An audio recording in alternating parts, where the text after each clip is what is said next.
mengetahui Allah ada pada sisimu. Sesungguhnya jika kamu dapat menghilangkan azab itu dari kami, pasti kami akan beriman denganmu dan akan kami biarkan Bani Israel pergi bersamamu. Terima kasih Wan Hajah Wan Kamsaini.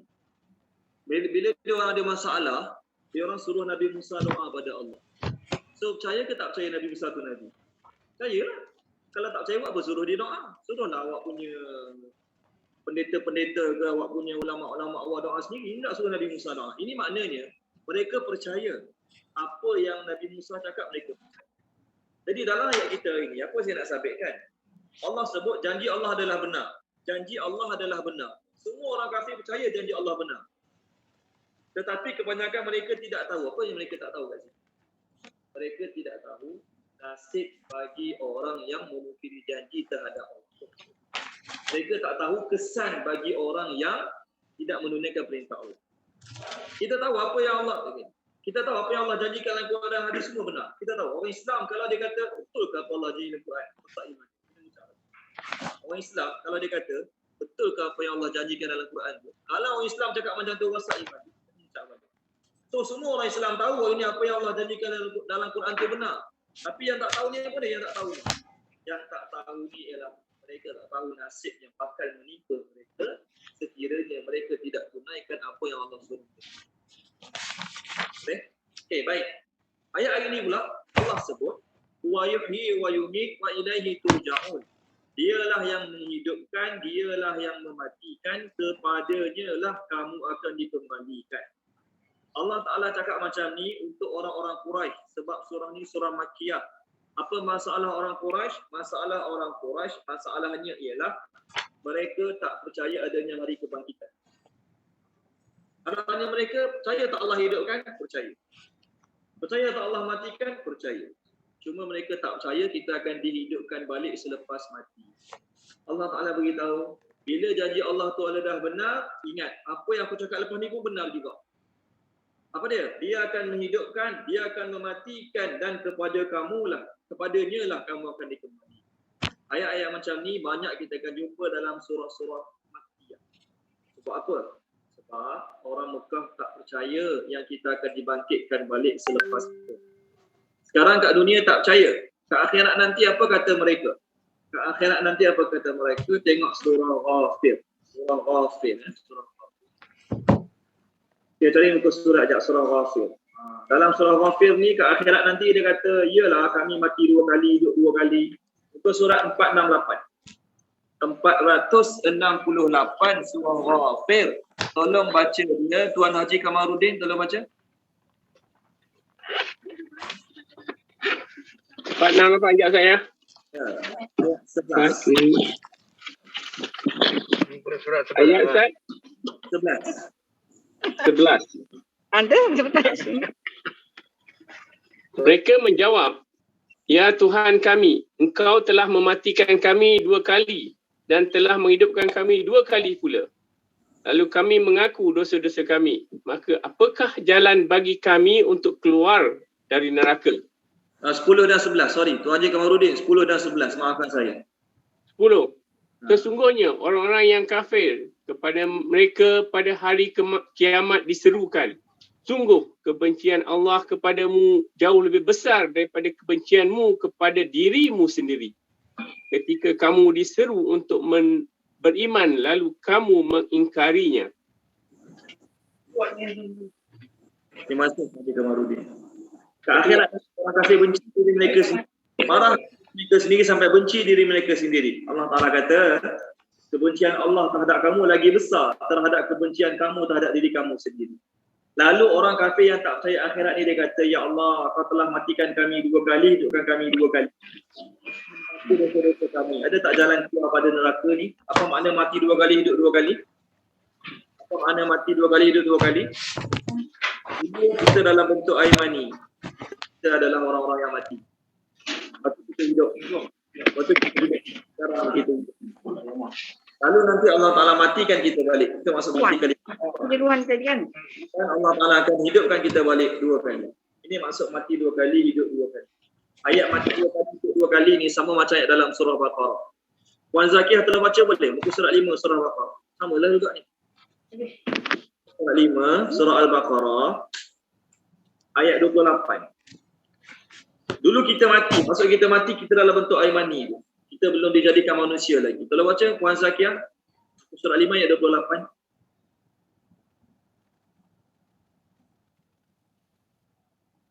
Ada Puan Zakiyah? Terlupa Ustaz, terlupa buka mic. Okey, dah baca dah tadi. Auzubillah. Okey Ustaz. Bismillahirrahmanirrahim. Bagaimana kamu engkar kepada Allah padahal kamu tadinya mati. Lalu dia menghidupkan kamu, kemudian dia mematikan kamu. Lalu dia menghidupkan kamu kembali. Kemudian kepadanya lah kamu dikembalikan. Okey. Tengok bagaimana kamu kufur pada Allah sedangkan kamu dulu mati. Kita dulu mati. Maksud mati tu kita bukan benda hidup, air mani.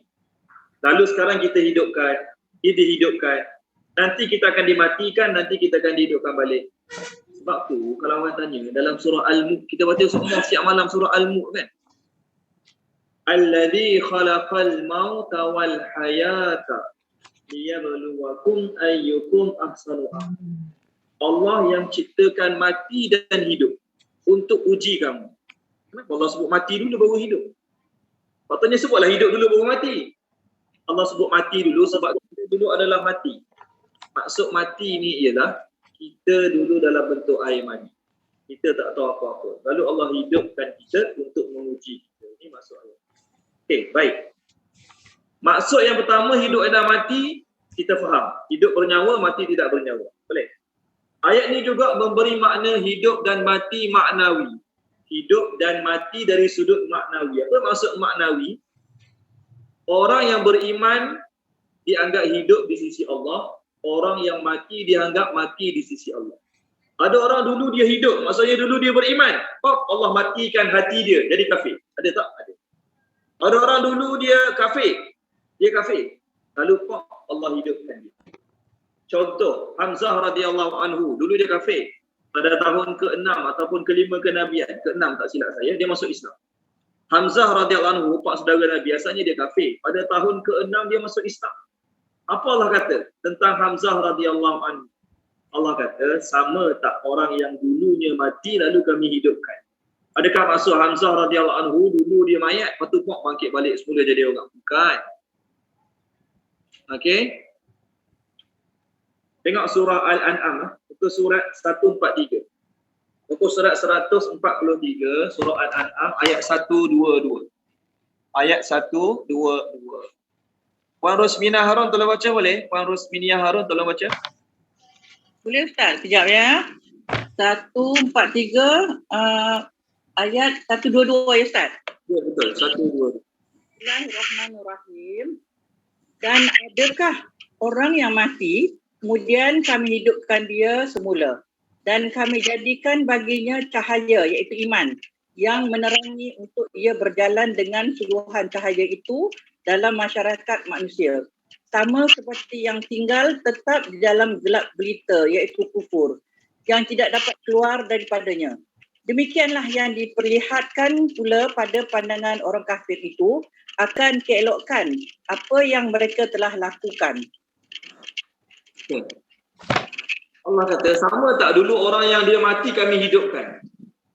Adakah maksud mati itu kembali dalam kubur, bangun mula? Itu namanya zombie.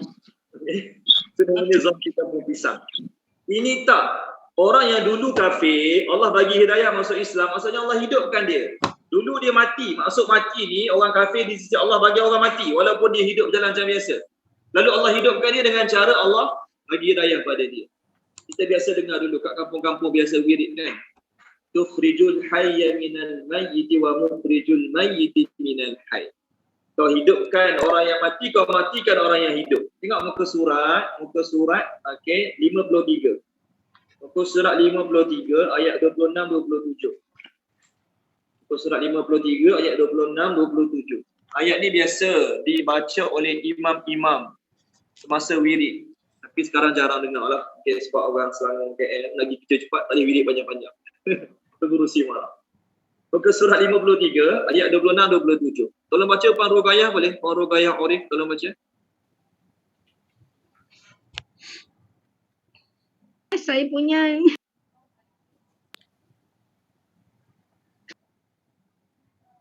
Unmute kan Puan? Tak dengar lah Puan. Okey. pusing lah. Ke mana nak? Okey, baik, tak apa Puan, tak ada masalah. Tolong baca dia Puan Zaleha boleh? Puan Zaleha binti Daud tolong baca. Boleh tak? Boleh Ustaz, boleh. Sekejap ya saya. Ayat 26. Ayat 26-27. Bismillahirrahmanirrahim. Katakanlah Muhammad sallallahu alaihi wasallam, wahai Tuhan pemilik kekuasaan, Engkau berikan kekuasaan kepada sesiapa pun yang Engkau kehendaki, dan Engkau menarik kekuasaan kepada sesiapa pun yang Engkau kehendaki. Engkau memuliakan sesiapa pun yang Engkau kehendaki, dan Engkau menghinakan sesiapa pun yang Engkau kehendaki. Di tangan Engkau lah segala kebaikan. Sesungguhnya Engkau maha berkuasa atas segala sesuatu. Terus. Ayat 20.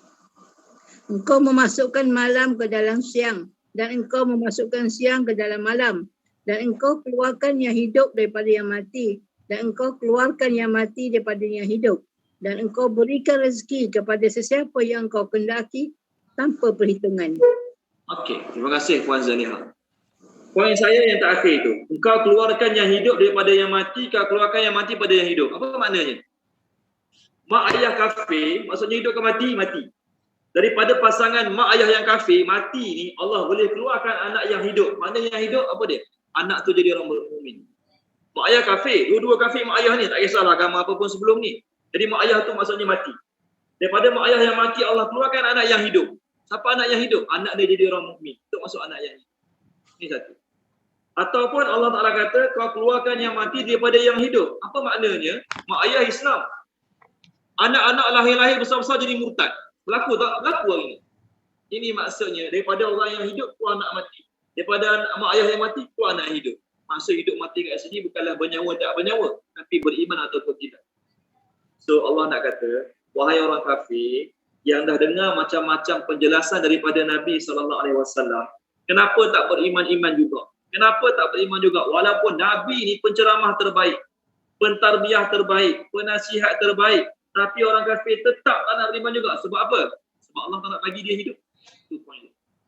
Sebab Allah tak nak bagi dia hidup, walaupun dia dengar nasihat daripada penasihat terbaik, walaupun dia dengar ceramah daripada penceramah terbaik, dia dengar motivasi daripada motivator terbaik, Nabi SAW, tapi tetap tak beriman. Sebab apa? Allah tak nak bagi hati dia hidup. Okey, baik. Jelas? Ayat seterusnya. Ayat 57. Ya ayyuha wahai. Okey, page 215 ayat 57. Ya ayyuha wahai. Annas manusia.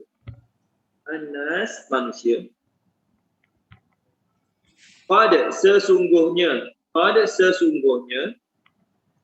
ja'atkum telah datang kepada kamu. Ja'atkum telah datang kepada kamu mau'izah nasihat. Mau'izah nasihat. Dulu kat Radio IKIM ada program namanya Mau'izati. Mau'izati, program kat Radio IKIM tu tajuk dia Mau'izati, nasihat untukku. Inilah perkataan dia, nasihat. Mau'izah nasihat min daripada Rabbikum Tuhanmu. Rabbikum Tuhanmu. Wa dan Syifa'un. Syifa' semua tahu syifa'. Penyembuh. Syifa'un penyembuh.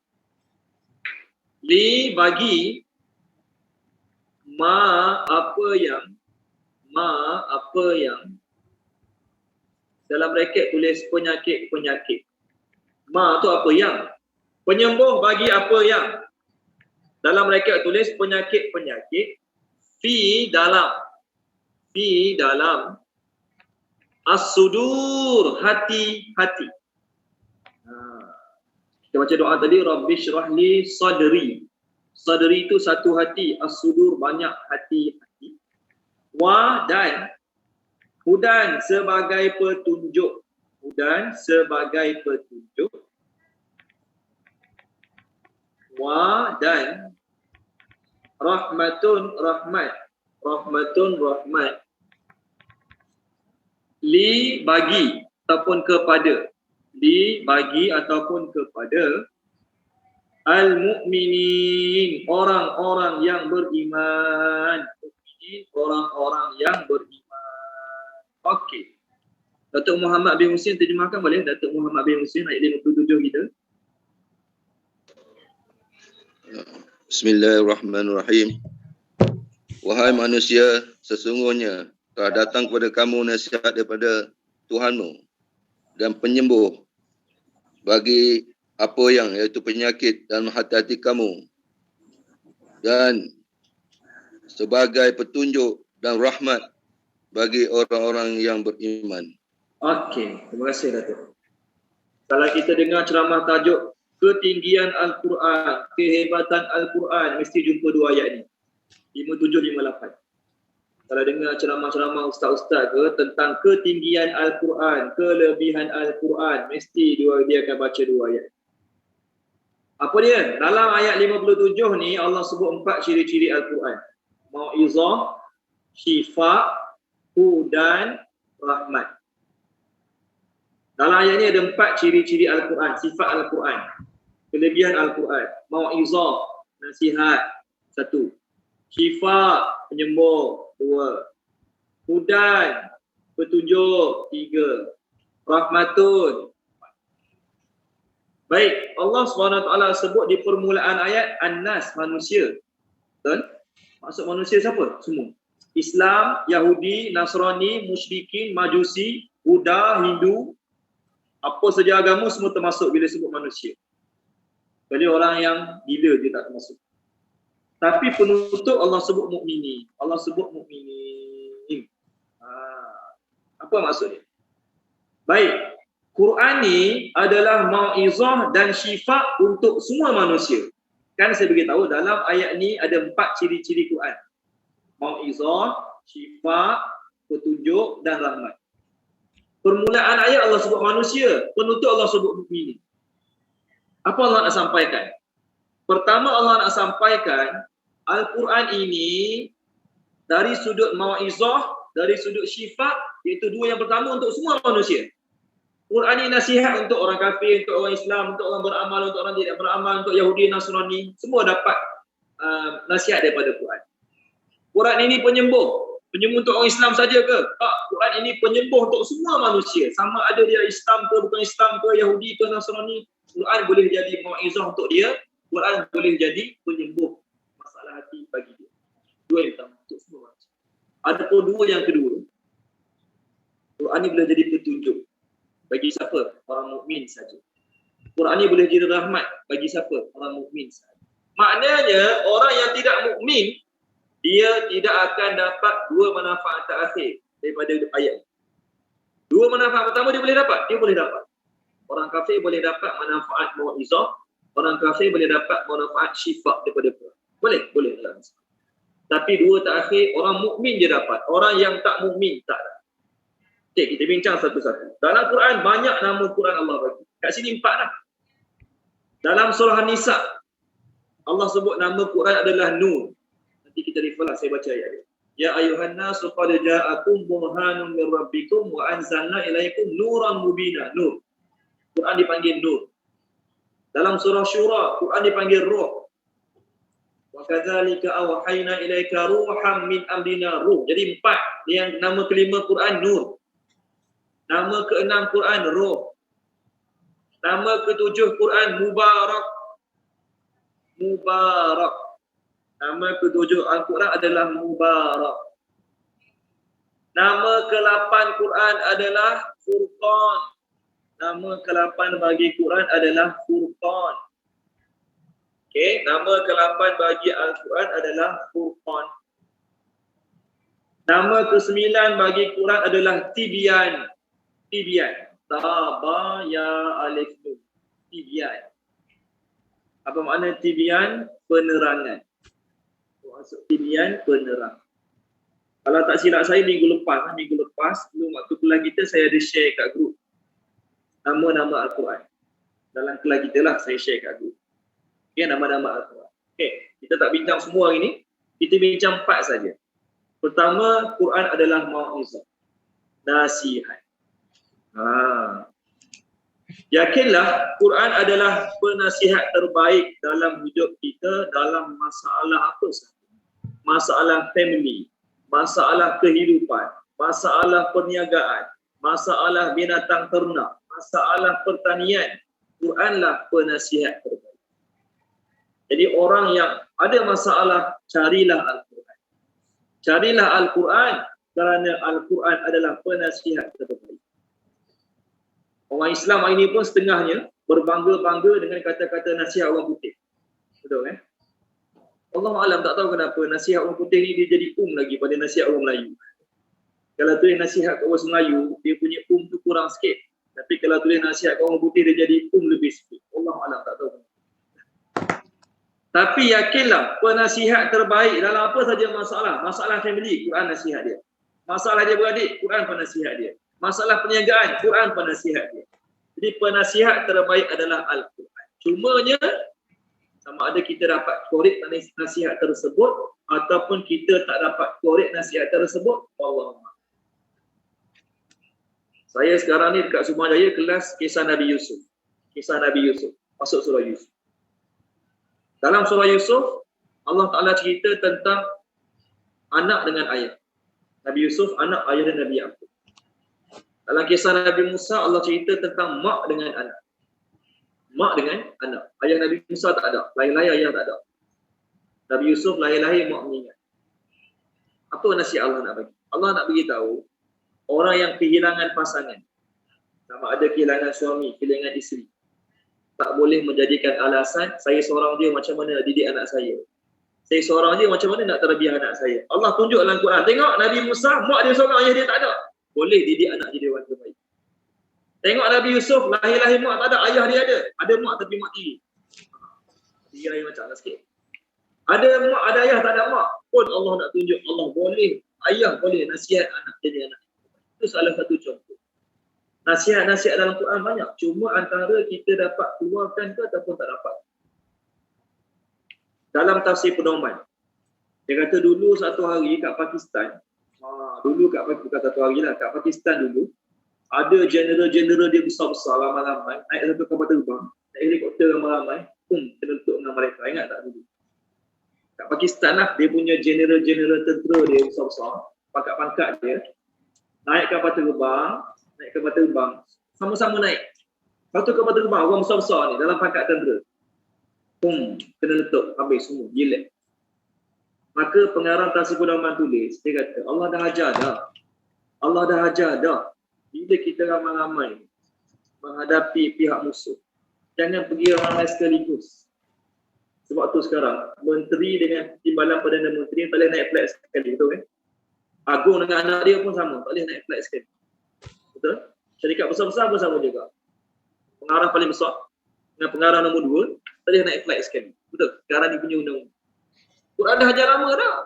Ini saya baca dekat tafsir pedoman. Ketika mana Nabi Yaqub dengan anak-anak dia dijemput ke istana Yusuf. Tengok muka surat 243. Boleh tak? 243. Ayat 67. Ini cerita luar tajuk. Tapi nak cerita Quran ni nasihat dalam bab segala segi. Oh, Allah dah ajar lama dah. Page 243. Ayat 67. Tuan Haji Asy'ari Abdul Jalil tolong baca boleh? Tuan Haji Asy'ari. Boleh, insyaAllah Ustaz. 243. Ayat Ayat 67 68. Bismillahirrahmanirrahim. Ayat 67. Dan dia Yakub berkata, wahai anak-anakku, janganlah kamu masuk melalui sebuah pintu gerbang sahaja, tetapi masuklah melalui pintu-pintu gerbang yang berbeza. Namun demikian, aku tidak dapat menyelamatkan kamu sedikit pun daripada takdir Allah. Keputusan itu hanyalah bagi Allah. Kepadanya aku bertawakal dan kepadanya pula bertawakallah orang-orang yang bertawakal. Ayat 68.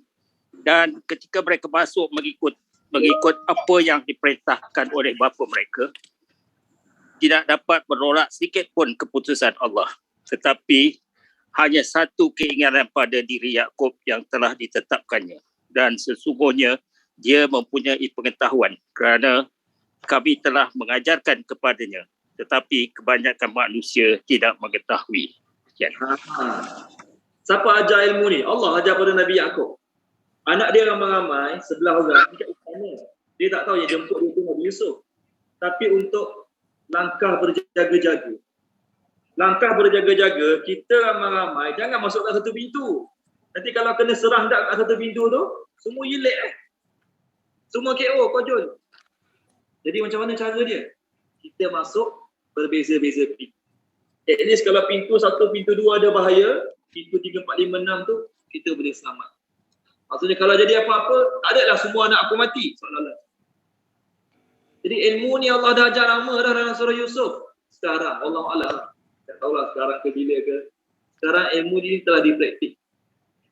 Jadi pengarang Tasir Pedoman kata dulu kat Pakistan pernah berlaku, jeneral besar dalam tentera dia, kena letup helikopter. Semua mati. Ustaz, itu Jeneral Zia-ul Haq. Apa dia? Jeneral Zia-ul Haq. Yes, tu nama dia. Zia-ul Haq kan? Dia Perdana Menteri kan? Ya, dia masa tu Perdana Menteri lah. Perdana Menteri. Zia-ul Haq tu nama dia, betul. Tengok, dia naik dengan orang besar-besar dia, semua mati masa. Tapi kalau dia naik dengan helikopter yang berbeza-beza, mungkin dia seorang mati, timbalan dia hidup, orang lain boleh hidup. Semua orang besar-besar naik satu helikopter, semua. Ini salah satu contoh nasihat dalam Al-Quran. Dalam bab family ada nasihat juga dalam bab family. Okey? Bila ada orang kahwin, disuruh bagi tazkirah bab family, saya akan baca ayat ini. Ini satu ayat terbaik dalam bab family. Boleh tak tengok muka surat 80. Ini contohlah nasihat dalam bab kekeluargaan. Kekurangan bagi pasangan, semua ada. Muka surat 80. Okey? Ayat bawah sekali, 19. Okey, ayat 19 bawah sekali. Kalau baca Datuk Fendi, boleh Datuk Fendi? Okey, muka surat 80 ayat 19.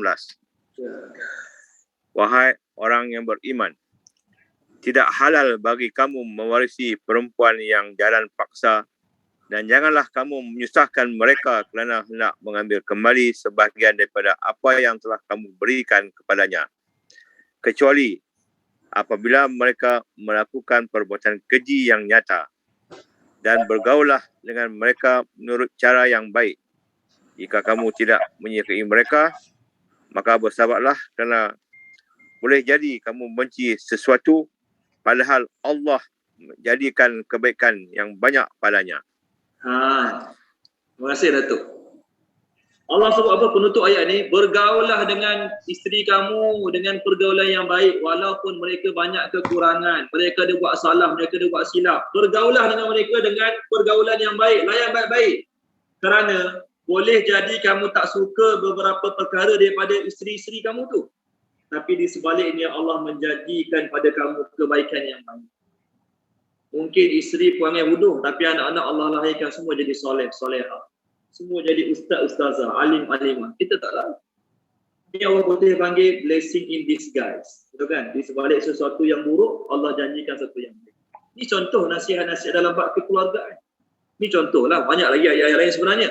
Tapi dalam bab kehidupan, dalam bab kekeluargaan, dalam bab mendoakan adik-beradik, kita doakan ramai orang, adik-beradik tak doa. Sedangkan dalam surah Al-A'raf, Nabi Musa berdoakan adik abang dia Nabi Harun.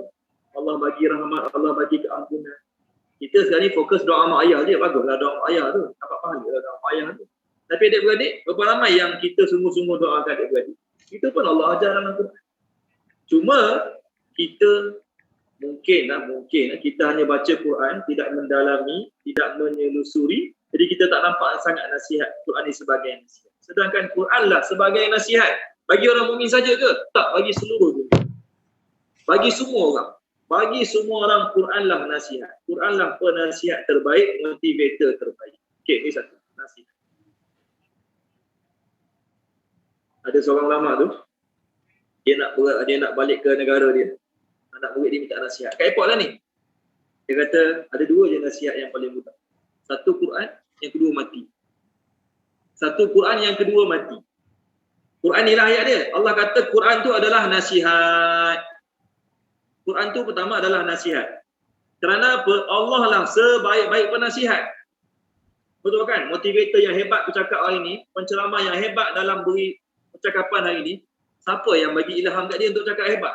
Siapa yang bagi ilmu kat dia untuk cakap hebat? Allah lah. Allah lah sebaik-baik yang memberi nasihat. Tengok muka surat 87. Muka surat 87. Tolong baca Datin Salamiah boleh? Muka surat 87 ayat 58. Hari ni saya tak buat Quran Inggeris saya. Kalau tidak saya boleh terjemah bahasa Inggeris sikit-sikit kat tuan-tuan. Quran Inggeris tak ada, jadi Inggeris tak ada lagi. Ayat apa Ustaz? 58. 58. A'udzubillah minasyaitonirrajim. Sungguh Allah menyuruhmu menyampaikan amanat kepada yang berhak menerimanya. Dan apabila kamu menetapkan hukum di antara manusia, hendaknya kamu menetapkannya dengan adil. Sungguh Allah sebaik-baik yang memberi pengajaran kepadamu. Sungguh Allah Maha mendengar lagi Maha melihat. Okey. Terima kasih Datin. Apa poin dia? Sesungguhnya Allah sebaik-baik yang memberi pengajaran kepadamu. Ya'izukum. Ayat dia. Innallaha ni'imma ya'izukum bih. Ya'izukum tu berasal pada mau'izah kita. Ya'izukum tu berasal pada mau'izah kita tadi.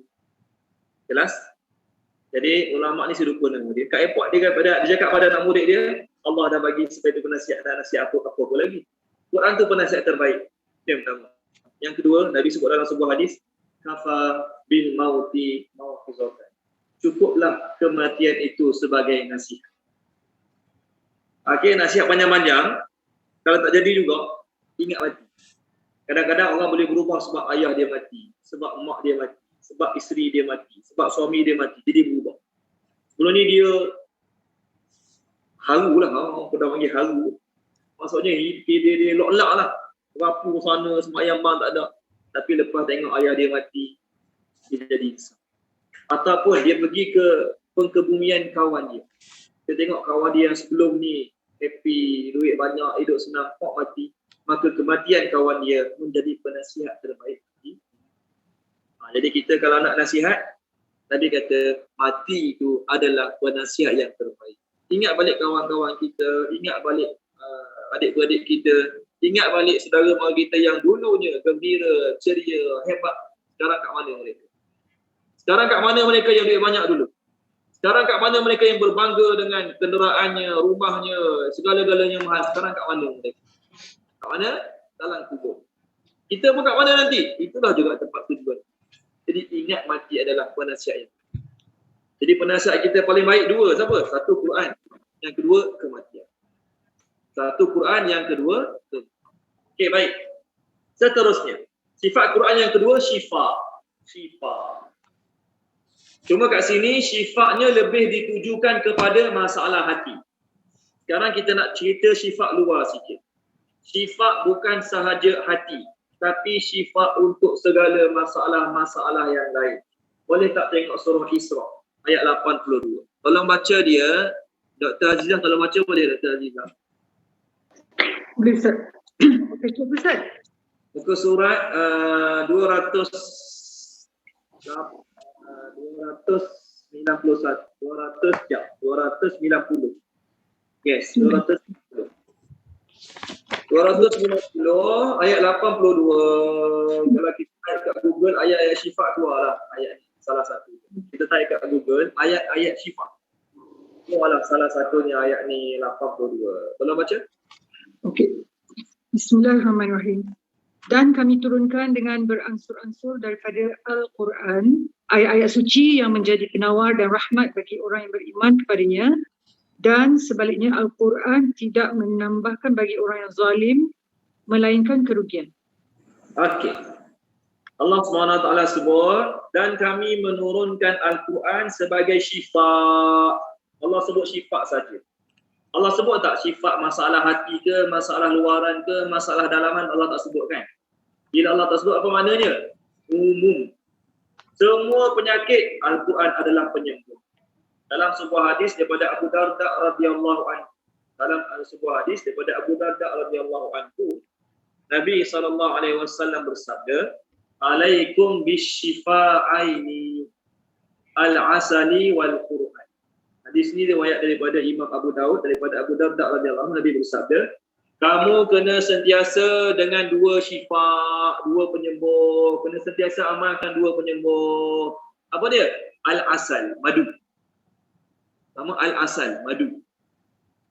Okay, Ustaz Uzaifah ada jual. Boleh PM. Okay. Yang kedua, Al-Quran. Nabi kata kena amalkan dua penyembuh ni. Satu madu, satu Quran. Jadi saya nasihatkan saya dan tuan-tuan, setiap kali baca Quran, niatkan apa? Apa aku nak baca ini untuk sifat dia. Kita bagi-bagi baca Yasin, hari Jumaat baca Kahfi, Khamis malam kadang baca Yasin. Dapat pahala. Baca tanpa berniat pun dapat pahala. Jangan risau, Allah Maha Kaya. Tapi sebelum kita baca, kita niatkan, ya Allah, apa aku nak baca ni sebagai syifa untuk diri aku. Kita mana tahu kita ada penyakit. Kita mana tahu, kita rasa kita okey, darah tinggi, kecil manis semua okey, doktor kata. Tapi penyakit dalaman kita tak tahu kan. Di setiap kali kita baca, kita niatkan ini sebagai syifa untuk kita. Seolah-olah kita sedang menjampi diri kita dengan ayat-ayat. Madu. Dalam Quran pun ada bab madu. Okey. Ini madu yang disukai semua jantina lah ni, madu. Okey. Tengok muka surat 274. Boleh tak? Page 274. Puan Indrawati dalam baca boleh? Puan Indrawati. Ni madu lebah ni ayat 68-69. Page 274 ayat 68-69. Boleh tak? Ayat 68? 69. 69. Bismillahirrahmanirrahim. Dan Tuhanmu mengilhamkan kepada lebah, buatlah sarang di gunung ganang, di pohon-pohon kayu dan di tempat-tempat yang dibina oleh manusia. Kemudian makanlah daripada segala jenis buah-buahan, lalu turutlah jalan Tuhanmu yang telah dimudahkan bagimu. Daripada perut lebah itu keluar minuman, iaitu madu, yang pelbagai jenis warnanya. Di dalamnya terdapat ubat yang menyembuhkan bagi manusia. Sesungguhnya yang demikian itu benar-benar terdapat tanda kebesaran Allah bagi orang yang berfikir. Okey, Puan Indrawati, semula ayat 69 semula boleh tak? Saya nak dengar perkataan perut tu sekali ke dua kali. Boleh tak? Okay. Kemudian makanlah daripada segala jenis buah-buahan dan lalu turutlah jalan Tuhanmu yang telah dimudahkan bagimu. Daripada perut lebah itu keluar minuman madu yang pelbagai jenis warnanya. Di dalamnya terdapat ubat yang menyembuhkan bagi manusia. Sesungguhnya yang demikian itu benar-benar terdapat tanda kebesaran Allah bagi orang yang berfikir. Okey, terima kasih Puan Indrawati. Saya nak kata terjemah tu salah. Saya tak kata terjemah tu salah. Tapi dari sudut bahasa Arab, semua tengok Tsumma kuli min kulli thamarat fasluki subula rabbiki dzulula yakhruju min butuniha. Butun ni banyak perut. Bukan satu perut. Satu perut batunun. Butuni banyak perut. Saya lupa nama pensyarah. UM ke doktor apa nama dia. Dia kata lebah adalah sejenis binatang yang banyak perut. Lebah adalah sejenis binatang yang banyak perut. Seekor dia banyak perut. Kajian mendapati, dia buat kajian pada lebah. Lebah ni adalah sejenis binatang yang banyak perut. Kita satu manusia satu perut lah. Tapi lebah adalah binatang yang banyak perut. Bertepatan dengan ayat Quran. Kalau ikutkan ayat dia, summa kuli, perintah untuk setiap seekor. Untuk seekor lebah. Makanlah kamu, pergilah kamu. Kemudian keluar daripada perut-perutnya. Jadi terjemah yang paling tepat kat sini dia plural. Siapa yang Quran dia terjemah guna perkataan plural, bab perut ni, terjemah tu tepat. Siapa yang dalam bab terjemah dia tak terjemah dengan lafaz plural, terjemah tu betul. Kurang tepat. Kerana apa? Lebah adalah binatang yang banyak perut. Ini dah dia. Baik, tak apalah. Kita bukan nak cerita pasal madu sangat. Kita cerita Quran. Quran adalah syifa penyembuh. Bagi kat sini bagi apa saja. Hadis daripada Abdullah bin Mas'ud radhiyallahu anhu, riwayat Imam Tirmizi. Abdullah bin Mas'ud kata dalam surah Fatihah, Nabi pernah sebut dalam hadis, fi Fatihatil kitab syifaun min kulli da. dalam surah Fatihah tu ada penyembuh bagi semua penyakit. Kita baca, kita niatkanlah sebagai penyembuh. Dalam hadis Abdullah bin Mas'ud radhiyallahu anhu, ada sekumpulan sahabat travel. Sampai kat satu kampung, orang-orang lelaki kat kampung tu tak ada. Kebanyakan mereka tak ada. Lalu datanglah anak ketua kampung. Anak ketua kampung datang jumpa kumpulan sahabat ni. Dia kata, ketua kabilah kami kena sengat binatang berbisa. Ketua kabilah kami kena sengat binatang berbisa. Ada tak di kalangan kamu yang pandai menjampi? Ada tak di kalangan kamu ni yang pandai jampi? Maka di kalangan sahabat tu ada seorang kat tangan. Dia kata, saya boleh. Sahabat tengok dia pelik. Bila pula dia menjadi tu orang pandai jampi? Maka orang tu pun bawa dia pergi dekat ayah dia yang kena sengat binatang berbisa. Dia pun baca, sembuh orang tu. Lepas sembuh, sahabat tu dapat apa? Hadiah apa dapat? Kambing. 30 ekor. 30 ekor kambing dapat. Sebab membaca ayat-ayat sampai sembuh ketua kampung. Bila dapat kambing, sahabat-sahabat tak tahu boleh makan ke tak? Halal ke tak halal ni? Kambing ni, bawa balik, jumpa Nabi. Maka Nabi kata, bagi aku seekor, yang lain boleh ambil, tak ada masalah. Dia dapat kambing, orang lain dapat susu. Jadi orang lain, Nabi tanya, kau jampi guna apa? Al-Fatihah. Nabi bertanya dia, mana awak tahu surah Fatihah itu boleh menyembuhkan? Mana awak tahu surah Fatihah itu boleh menyembuh? Surah Fatihah boleh menyembuhkan orang sakit. Ini semua dalil-dalil bahawa sebenarnya Quran itu adalah syifa, penyembuh. Walau bagaimanapun bukanlah kata tak pergi hospital, tak cari doktor. Itu usaha kena buat juga. Dalam masa sama, jadikan Al-Quran sebagai syifa bagi hidup. Nak baca ayat syifa ke? Nak amalkan ayat syifa pun bagus. Kalau tak nak amal ayat syifa, hari-hari kita ngaji kan? 1 page ke 2 page setiap hari. Sebelum kita ngaji, kita niat, ya Allah, apa pun nak baca ni sebagai syifa untuk diri aku. Itu ingwan, pahala dapat, syifa dapat. Pahala dapat, syifa dapat. Okey, jadi Quran syifa untuk penyakit-penyakit tersebut. Yang kedua, ayat kita ni fokus kepada penyakit hati. Tadi ayat-ayat yang kita refer tadi, pasal penyakit-penyakit semua sekali lah. Sekarang ayat Quran adalah syifa bagi penyakit-penyakit hati. Penyakit hati paling besar adalah syirik. Nombor 2, munafik.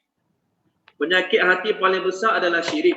Nombor 2 adalah munafik. Tengok Allah sebut orang-orang penyakit hati. Tengok surah Al-Baqarah. Ayat 3. Surah Al-Baqarah ayat 3. Okey. Salah pula dah. Surah Al-Baqarah page 3 ayat 9 dan 10. Oh, betul. Muka surat 3 ayat 9 dan ayat 10. Surah Al-Baqarah. Belum baca dia, Puan Maziah Ismail tolong baca boleh Puan Maziah. Page 3 90.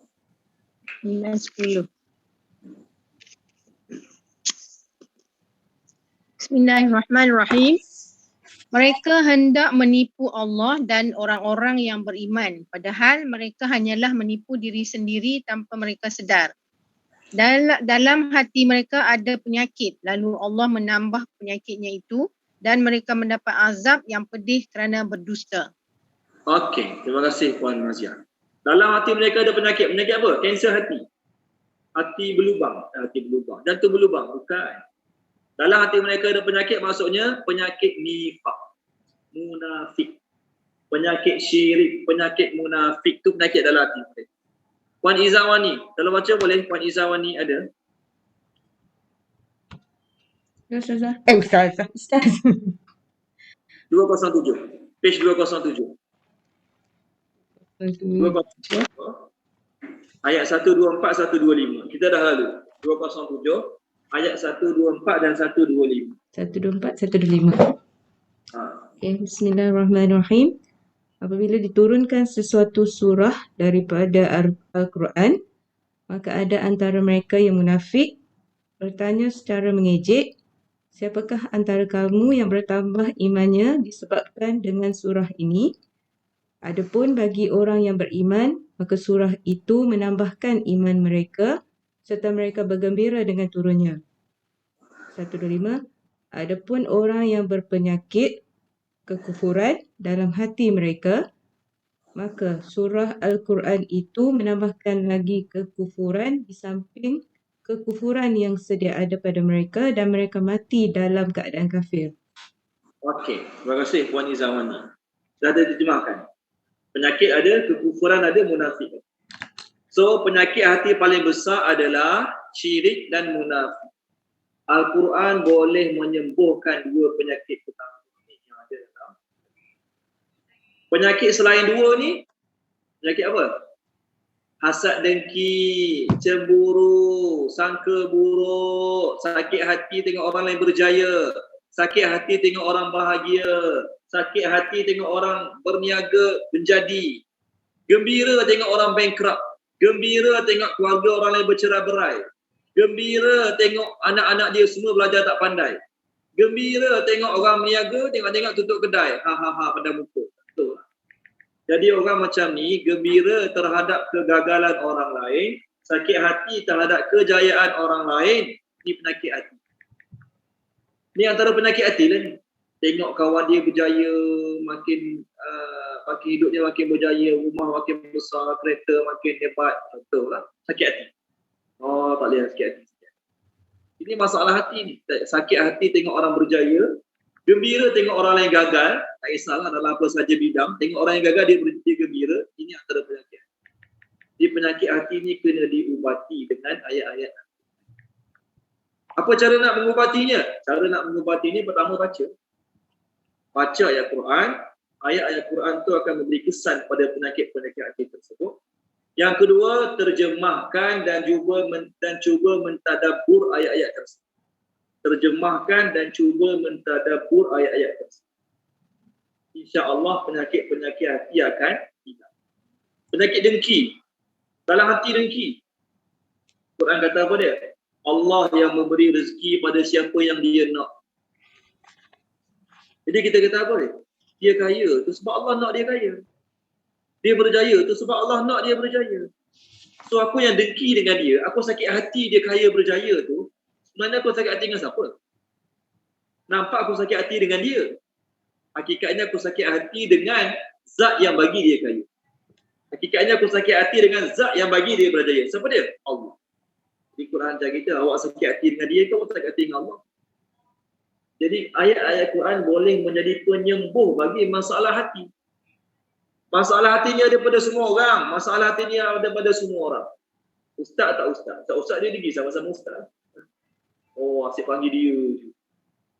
Kita ni macam tak pandai buat tahlil. Oh, Datuk tu baik dengan ustaz tu je. Di mana-mana ada ustaz tu. Kita ni, contoh. Sama-sama ustaz pun ada dengki dia masing-masing. Semua orang Allah Ta'ala uji dengan bab dengki.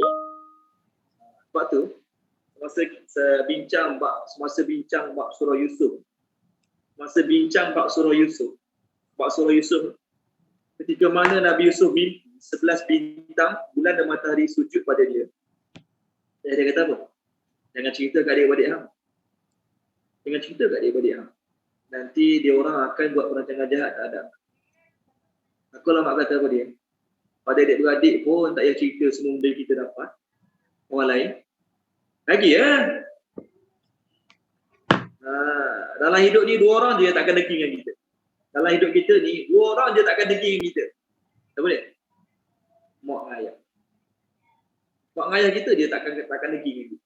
Orang lain, walaupun kita kata dia kawan baik, best friend, close friend, apa lagi, macam-macam perkataan lagi lah, good friend, okay? Girlfriend, semua tu akan ada kemungkinan dengki. Dalam sebuah hadis ni kalau ikutkan sanad dia dhaif. Tetapi Imam Albani mensahihkannya. Nabi kata apa tau? Nabi kata, "Likulli ni'matin hasudin." Bagi setiap nikmat ada tukang dengki dia. Bagi setiap nikmat ada tukang dengki dia. Kita dia rasa okey, bergambar sana, bergambar sini, tunjuk ke orang kita dapat-dapatnya. Setiap nikmat ada tukang dengki dia. Apa bukti dia?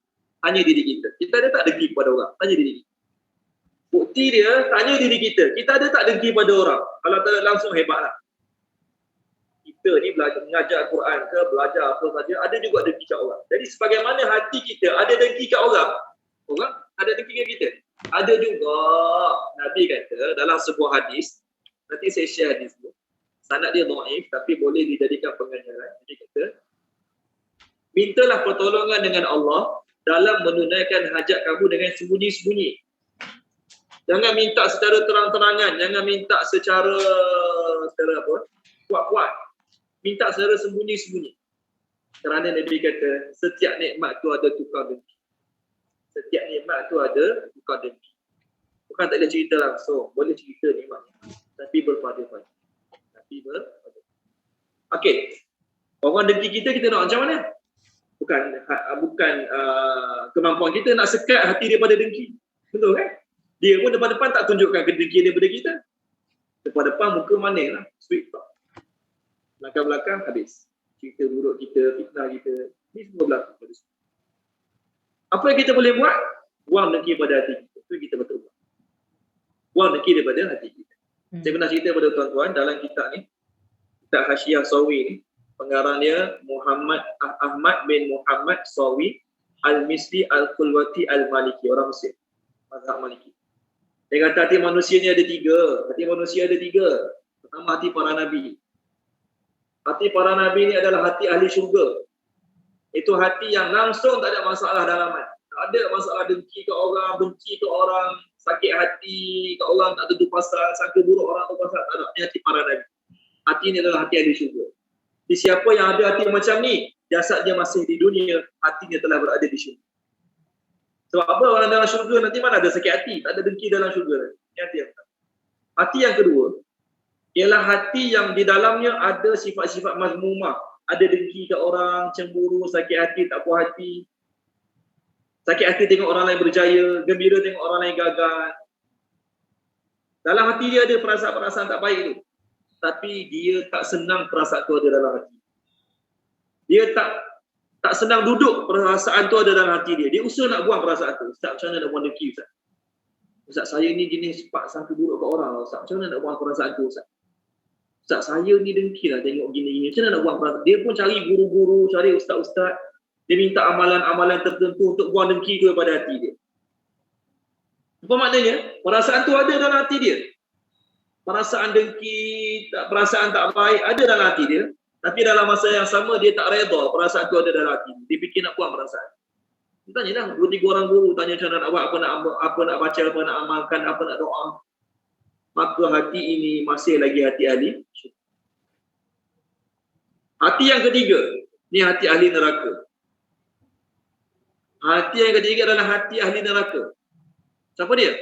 Orang yang dalam hatinya ada sifat-sifat mazmumah. Duk cerita buruk orang je. Duk cerita sebarkan fitnah orang je. Pantang jumpa geng, mesti ada orang dia nak kutuk, mesti ada orang dia nak cerita buruk. Dan orang ni pula, dia reda perasaan tu ada dalam hati dia. Dia duduk tenang. Kadang-kadang ada dengki ke orang, dia benci ke orang tak terpasal. Dia tak fikir pun, tak pernah terlintas pun dalam diri dia, macam mana nak buang perasaan tak baik ini, tak ada. Dia gembira dengan perasaan tersebut. Dia gembira dengan perasaan tersebut. Dia gembira dengan perasaan tersebut. Akhirnya, hati dia ni, Allah pengarang kitab ni kata, dia adalah hati ahli neraka.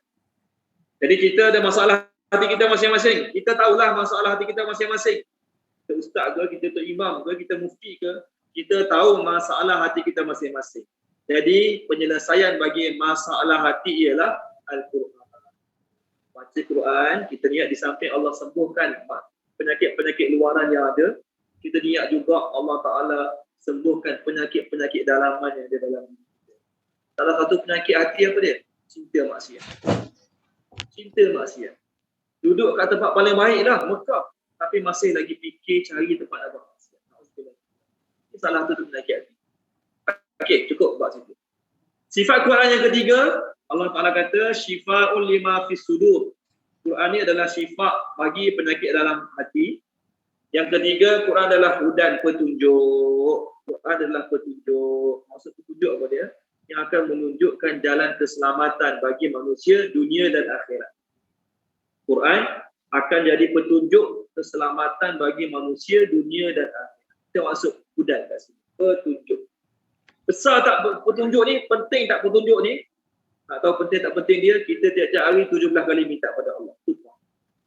Penting tak petunjuk, besar tak petunjuk ni, berharga tak petunjuk ni, berharga tak berharga dia, hari-hari Allah suruh minta. Kat mana? Ihdinas siratal mustaqim. Ihdinas siratal mustaqim. Itulah harga petunjuk.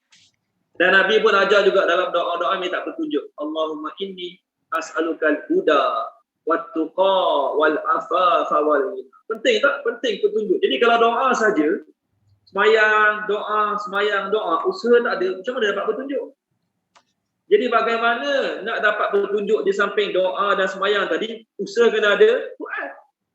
Pelajarinya, memahaminya, mengamalkannya, membacanya, itulah usaha kita untuk dapat petunjuk.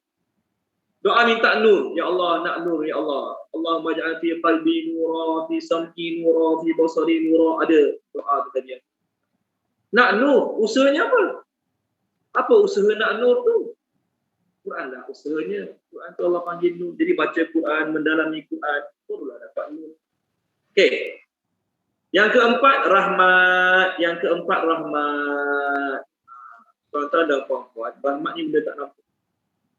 Tapi segala kebaikan yang kita boleh buat sebab rahmat Allah. Dapat tahajud, dapat solat duha, dapat solat awabin, dapat solat witir, dapat apa lagi, baca Quran tiap-tiap hari. Itu semua rahmat daripada Allah. Kalau tak ada rahmat daripada Allah, kita duduk kat tempat yang orang sibuk beribadat, tapi kita masih lagi tak ada masa nak ibadat. Duduk kat Mekah, tempat orang sibuk ibadat, kita sibuk dengan telefon lagi. Sibuk uruskan bisnes dengan telefon. Sibuk trade saham depan Masjidil Haram. Online guna telefon. Walaupun tak haram, rugi. Quran adalah rahmat. Apa maksudnya? Dengan sebab kita belajar Quran, kita mungkin baru belajar Quran. Tapi rahmat dengan sebab kita belajar Quran, kita dah boleh jadi orang jaga solat. Kita dah boleh jadi orang yang mula nak buat zikir pagi petang. Kita dah boleh jadi orang yang mula nak jaga tahajud. Ustaz dia ajar Quran je, ajar Iqra 1, 2, 3, 4, 5, 6. Lepas ajar Iqra masuk Quran. Ustaz dia tak sentuh pun bab solat. Ustaz dia tak sentuh pun bab sembahyang sunat malam-malam. Tapi oleh kerana rahmat dia baca Quran, dia nak tahu lagi bab-bab amal. Ustaz macam mana nak solat tahajud? Ustaz macam mana nak solat taubat?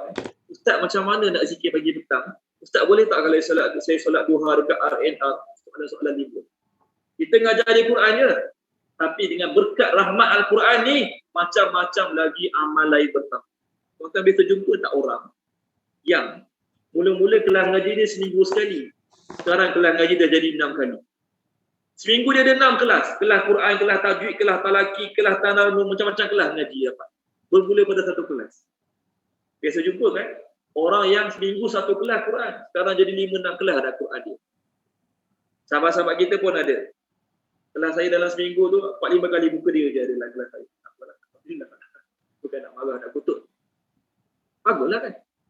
Ada orang ni duduk kat tempat banyak pengajian pun tak ada masa nak bagi untuk mengikuti pengajian. Sekarang dia seminggu 4-5 kelas. Dalam seminggu 5-6 kali kelas ada je muka dia. Sebab apa? Rahmat Al-Quran. Dengan sebab rahmat Al-Quran, dia nak tambah lagi. Dia rasa tak cukup lagi. Kalau tak dapat rahmat, kelas seminggu sekali cukup lah. Ustaz tak datang, Alhamdulillah rezeki. Boleh? Jadi Quran ni rahmat. Apa maksud rahmat? Dengan rahmat Allah lah kita dapat mampu tambah amal lagi. Dulu bila terlepas solat Jumaat tak rasa apa-apa. Relax terlepas solat Jumaat. Daripada pukul 12 sampai pukul 2 makan kat bawah. Relax. Okay?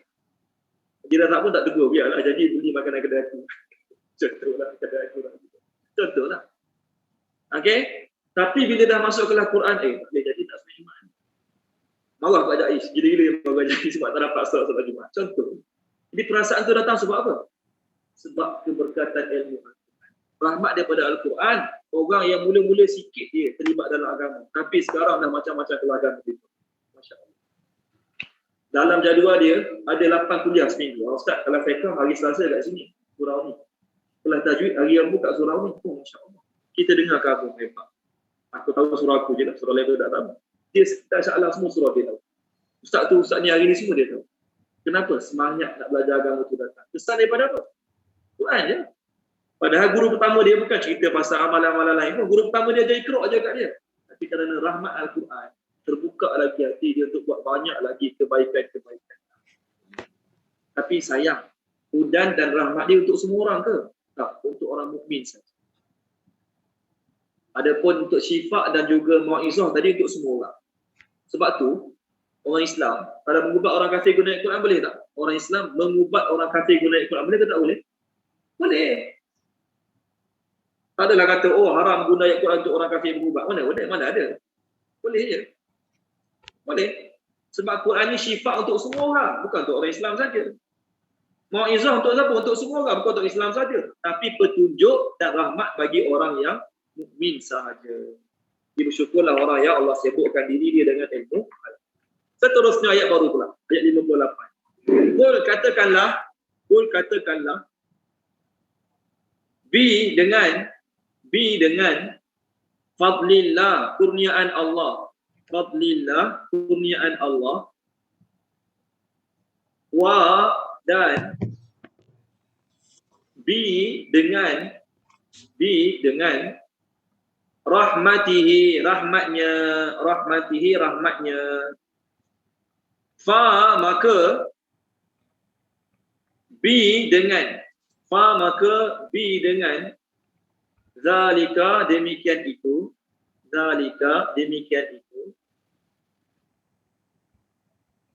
Maksud demikian itu ni apa dia? Rahmat Allah dan kurniaan Allah tadi. Fa maka liyafrahu, hendaklah mereka bergembira. Liyafrahu, hendaklah mereka bergembira. Orang nama Farah, Farhan, Farihin, apa lagi? Faraha ni lah, gembira. Hendaklah mereka bergembira. Huwa, ianya. Terjemah huwa, ianya. Makna ianya ialah rahmat Allah dan kurnia Allah Ta'ala tadi. Khairun lebih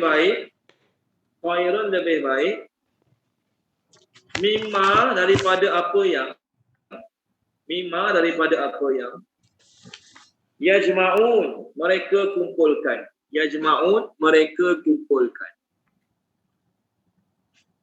Okey, yajma'un mereka kumpulkan. Mereka tu siapa? Orang-orang kafir.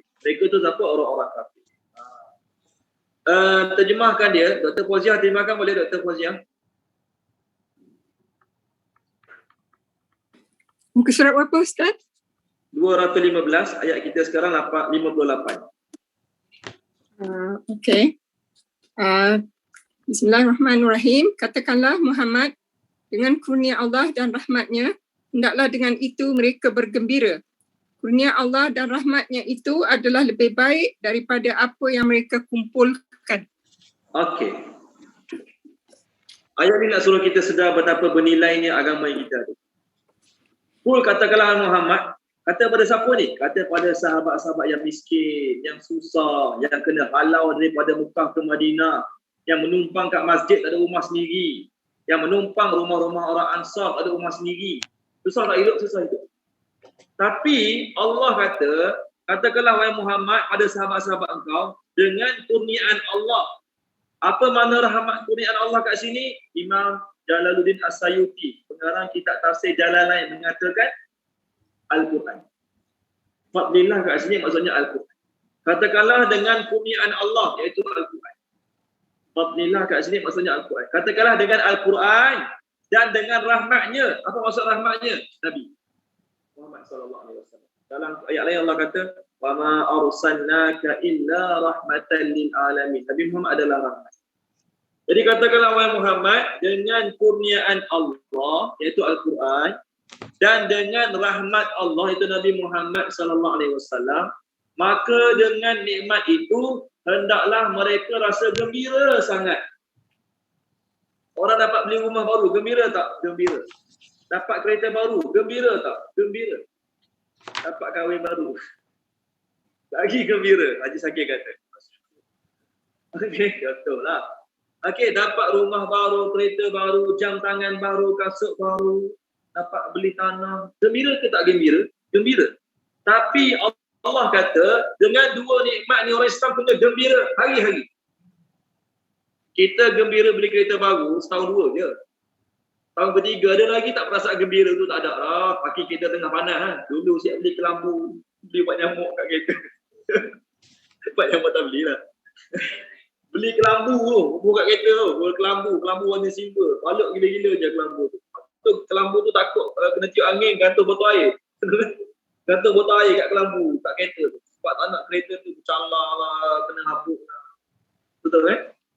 Dulu pesan kat anak, jangan tutup kuat-kuat, tutup slow-slow. Bunyi gitu. Loh ni dia dah kolok ke kaki. Kolok ke kaki kereta dia. Tak ceritanya, benda-benda kat dunia ni, setahun dua kita dapat, kita gembira lah. Ada tu kegembiraan tu tak ada lah. Tapi Allah suruh kita, yafrahu ni fa'il mudhari', present tense dan juga future tense. Orang Islam hari-hari kena gembira terhadap Quran dan Nabi Muhammad SAW. Sebab apa? Quran yang Allah bagi pada kita, Nabi Muhammad yang Allah hantar pada kita, jauh lebih baik daripada harta yang orang kafir kumpulkan. Benda ni jelas bagi orang Islam. Sepanjang semayang kita pagi tadi, solat duha yang Nabi ajar, dan kita baca Quran dalam solat kita tadi, dengan duit 1,000 kita ada sekarang, mana lagi baik?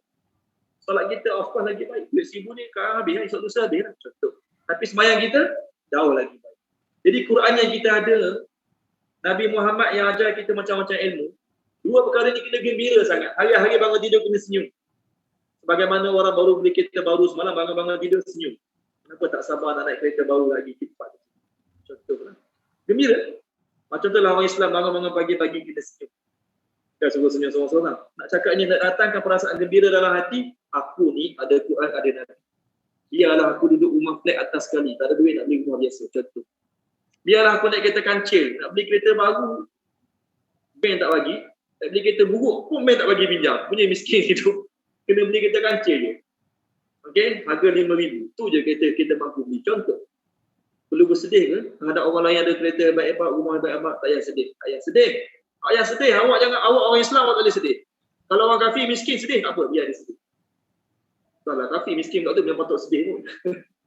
Orang Islam yang miskin, yang tak ada duit nak beli kereta, tak ada duit nak beli rumah, tak ada duit nak pergi melancong. Tak payah kata luar negara jauh-jauh. Thailand tu tak sempat pergi lagi.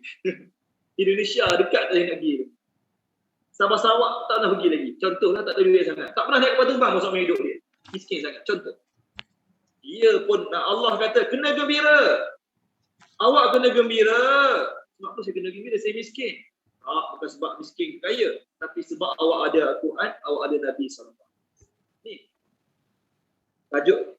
Dalam tajuk ni, apa tahu? Kita boleh buat tajuk mengetahui nilai sesuatu. Kita tahu nilai kereta, sebab tu kita usaha nak dapatkan kereta. Kita tahu nilai harga rumah, kita usaha nak dapatkan rumah. Tahu nilai emas, kita usaha nak dapatkan emas, sebab tahu nilai, betul kan? Tapi orang yang betul-betul tahu nilai Quran, tahu nilai amalan-amalan yang Nabi ajar dalam hadis, orang ni tak kisah pun, tak dapat rumah besar, kereta hebat, tak kisah pun. Tapi dia rugi kalau dia tak tahu Quran. Dia rugi kalau tak pandai baca Quran. Dia rasa rugi kalau dia tak amalkan apa yang Nabi SAW ajar. Allah nak suruh kita sedarlah ni. Nilai Quran yang ada pada kita jauh lagi menilai pada benda-benda yang harga mahal lagi. Amalan-amalan Nabi ajar pada kita jauh lebih berharga pada harta benda yang orang ada banyak. Ya, memang Allah buat manusia sukakan harta. Keluar iPhone terbaru, semua orang nak beli. Ustaz pun berduit nak beli. Kuat lu nak beli iPhone baru. Contoh. Walaupun dia mengajar dunia sementara, tuan-tuan. Dia pun nak beli juga benda tu. Okey. Tuan-tuan, dunia ni sementara kita tak buat mati, tapi dia bertambah lagi harta. Dia yang mengajar tu. Normal. Manusia memang sifat nak harta.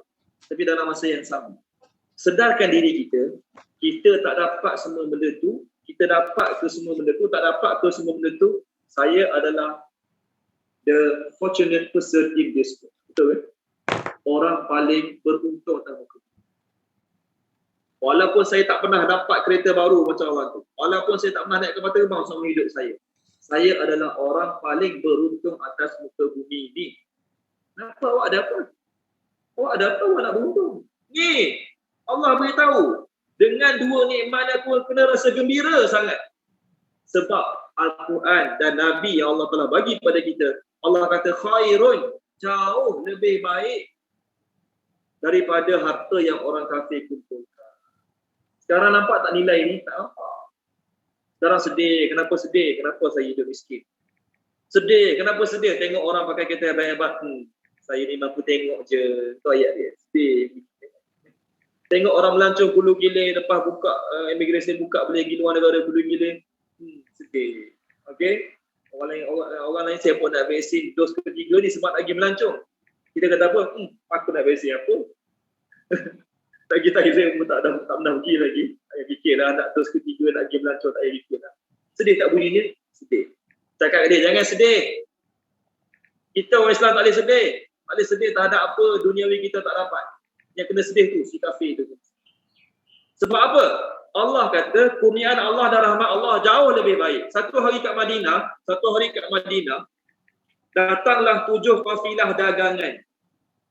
Bawa barang-barang berharga, bawa emas, perak, sutera-sutera mahal, hingga mangkuk mahal-mahal, datang berniaga ke Madinah. Sahabat-sahabat masa tu baru lepas hijrah ke Madinah. Dia orang tu ada trade dengan Yahudi, Bani Nadir dengan Bani Quraizah kat Madinah.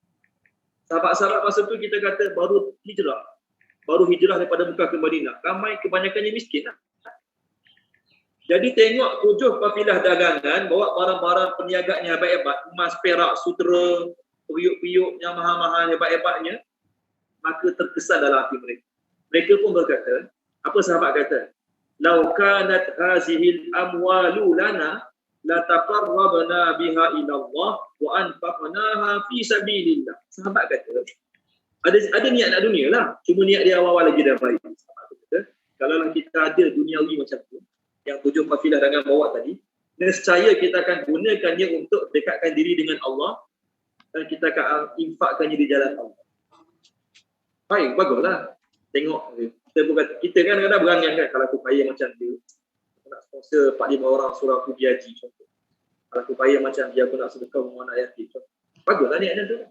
Sahabat bukan niat nak dunia tu semata-mata. Sahabat niat kalau memiliki nak gunakan untuk jalan Allah Ta'ala. Allah turunkan ayat. Al-Hijr ayat 87. Surah Al-Hijr ayat 80. Dan 88. Muka surat 266. Tolong baca dia, page 266. Tolong baca Tuan Imam Hilmi, boleh Tuan Imam Hilmi? Kena ambil kan? Boleh? Muka surat berapa Ustaz? 266. 266 ayat 87 dan 88.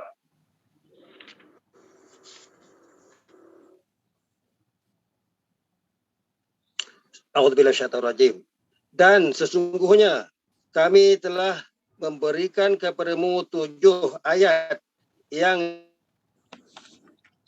dibaca berulang-ulang dan Al-Quran yang agung. Ayat 88. Jangan sekali-kali engkau Muhammad menumpukan pandanganmu kepada kenikmatan hidup yang telah kami berikan kepada beberapa golongan di antara mereka, yaitu orang kafir, dan janganlah engkau bersedih hati terhadap mereka dan merendah hatilah engkau terhadap orang yang beriman. Okey, terima kasih Tuan Imam Hilmi. Sahabat-sahabat tengok 7 kafilah yang bawa barang dagangan tadi. Macam mana kita terkesan tengok orang bawa Wayfire, terkesan orang pakai Ferrari, terkesan orang pakai kereta hebat. Terkesan tak? Terkesan lah. Walaupun dia ustaz, dia pun tengok, wow, kalau aku pakai yang ni. Contohlah, balik kampung gempak ni. Kalau aku bawa kereta ni, bangga aku dah bawa kereta ni. Contoh, terkesan. Memang orang terkesan dalam hati. Sahabat pun tengok harta benda banyak dia terkesan. Allah turunkan ayat. Kami telah berikan kau 7 ayat berulang-ulang. Itu surah Al-Fatihah.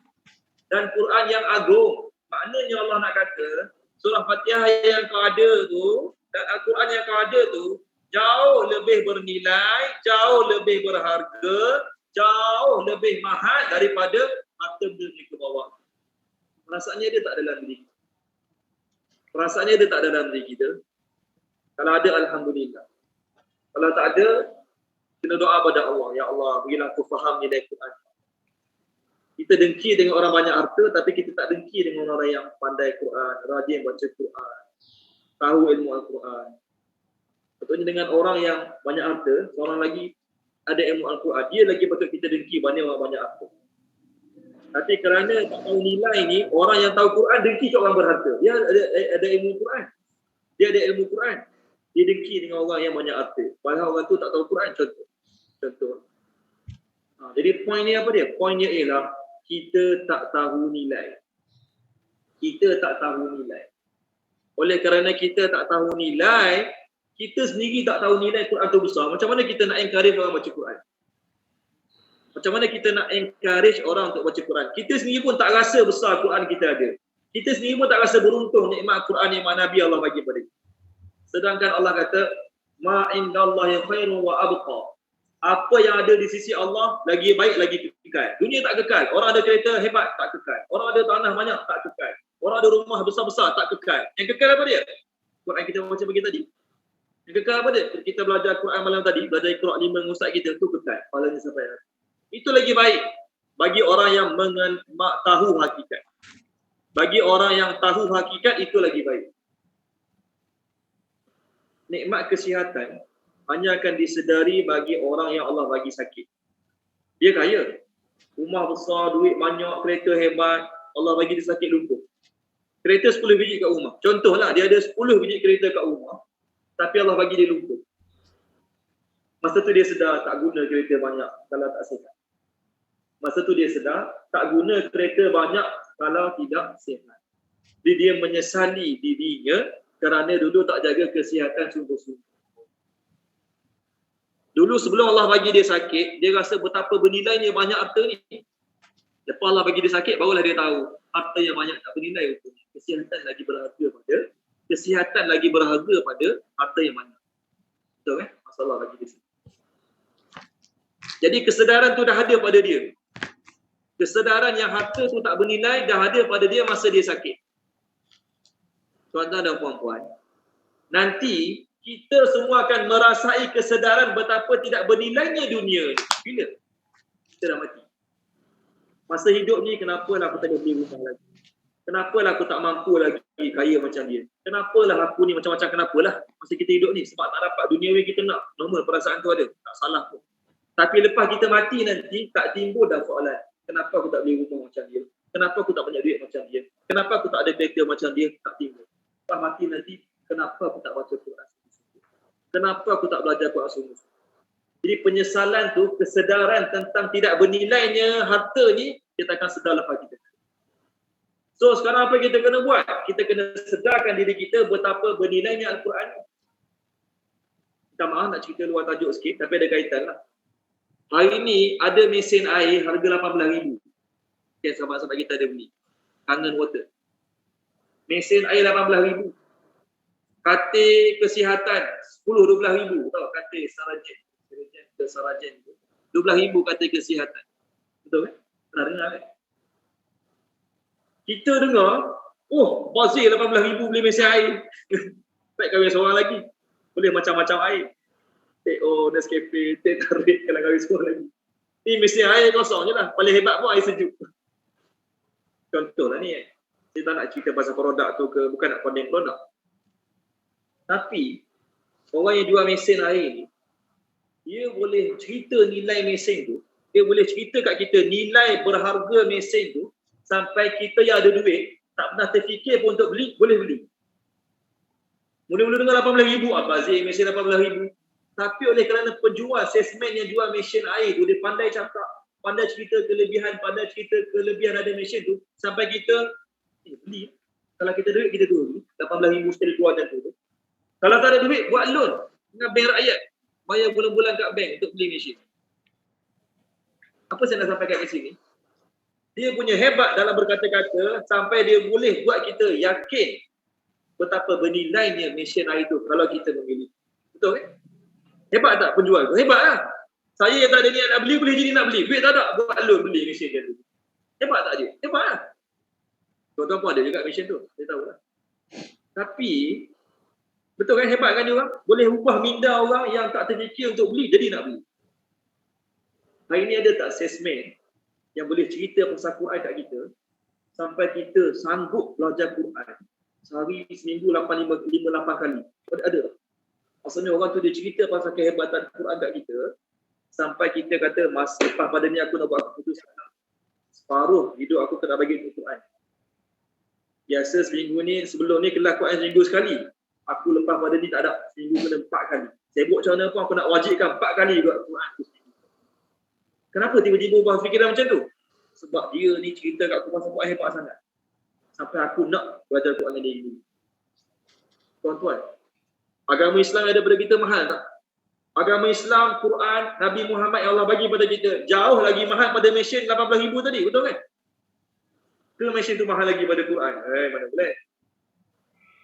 Tapi pernah tak kita cerita kelebihan Quran, kelebihan Nabi Muhammad, kelebihan Islam pada orang kafir, sampai orang kafir boleh terubah fikiran?